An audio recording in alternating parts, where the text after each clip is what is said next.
یو مسلمان بندوي چیرې زما دا اندامونه دی روغ وي الله مې د معذورین او د محتاجین او ساتي دې د پاره ماته یو وظیفه پکار ده قرآن کې به ملو شي مونږ وایو آو قرآن کې شته هغه شفاء لما فی الصدور ده هغه شفاء ده مؤمنانو د پاره رحمت ده نو قرآن عظیم الشان کی آیات ده په 21 نمبر پارہ کی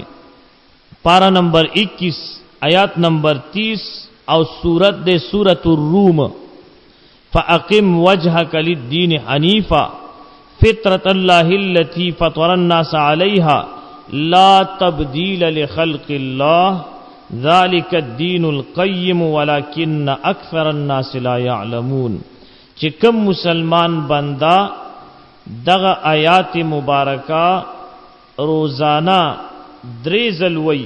او په خپل ځان باندې چوفکی الله پاک بده د هر قسمه معذورینا په امن او امان کې اوساتی دا آیاتونه به هر مسلمان بندا په خپل باندې دریزل وی ښا او په ځان باندې به چوفکی